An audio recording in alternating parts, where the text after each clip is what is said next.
Michael Ratner is an attorney with the Center for the Constitutional Rights, a non-profit human rights litigation organization based in New York. He has represented Guantanamo detainees in front of the United States Supreme Court and has been part of a lawsuit to obtain better public access to Bradley Manning's court documents. He currently lectures on international human rights litigation at Columbia Law School. Michael Ratner. The one thing left out of the introduction, which I guess is important in this crowd, is that I represent Wikileaks and Julian Assange.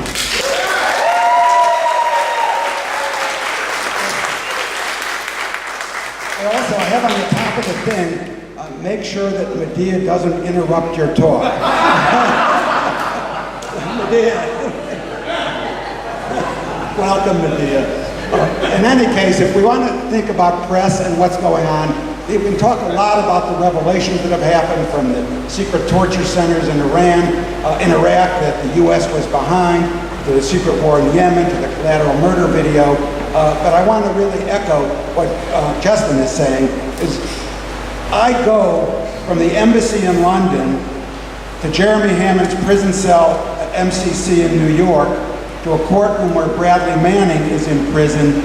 And if we're asking about a war on whistleblowers, you don't have to go much farther. What's happened is the government has decided in the most repressive way possible to basically hit dissent, whistleblowing, and journalism with a sledgehammer. There's no doubt about it.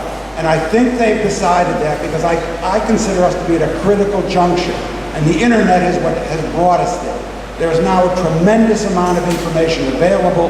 There's very smart people out there. Secrets of criminality are harder and harder to hide.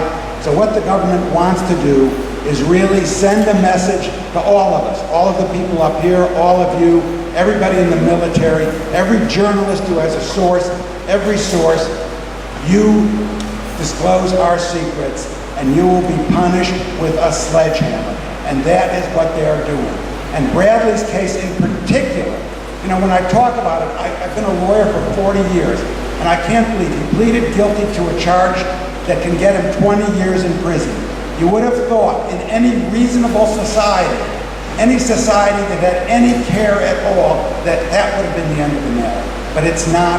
They now want to go and prove the most serious charges: espionage, aiding the enemy, which actually carries a death penalty, although the government says it won't ask for it, but who knows what that judge could or would do. But he certainly has a good chance of being convicted of charges that could get him life in prison. So you ask yourself, why are they doing this? It's obvious, because they don't want the truth disclosed. And when you talk to journalists, and you know, we're going to have a lot of journalists there tomorrow, and as Nathan will tell you, 350 journalists applied to cover the trial tomorrow, which is fantastic, obviously. But the question I would ask is the one Justin asked: where have they been month after month as we have sat there in that trial?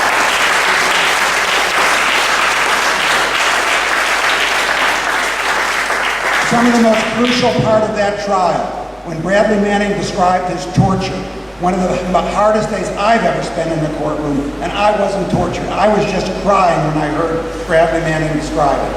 And then when I was there for his guilty plea to the 20-year possible sentence, again, articulate, incredible reasons politically for each piece of information that he took off the computers and uploaded to WikiLeaks. Incredibly articulate. Did the media cover it? Hardly at all, not even there. What do they cover?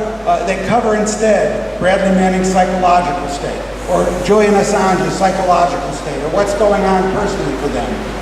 The question they ought to be asking is not what did Bradley Manning do.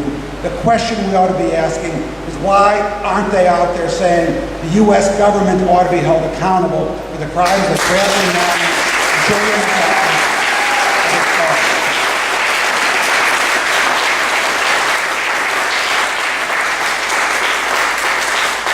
I'll close on what we had last week. Last week, we heard Obama talk about, now he's going to have a shield law for journalists. Journalists who he claims are now co-conspirators with their sources. That's Rosen at Fox. That's Julian Assange. He's going to have a shield law. Well, we believe Obama, and not at all about things like that. Then you hear Holder say, well, we're going to change the law, we're going to change how we do subpoenas to the AP. Not at all. The only thing you can say at the end of that is what we say on the internet all the time or on our tweets, LOL, laughing out loud. I would say laughing out loud even stronger, except that Bradley Manning is in the brig, Julian Assange is in an embassy, Jeremy Hammond was forced to plead guilty to a 10-year count, and there are countless others who this government is going after. So we're at an incredibly important moment because it's a struggle over whether we will have a government in which we know what it's doing, know its criminality, know its hypocrisy, know its corruption, or will they close up every hole they have, and will we just be blind people walking through the street not knowing what our government does? All out to support Bradley Manning tomorrow and for the next number of months he's there. Support Bradley Manning. Thank you.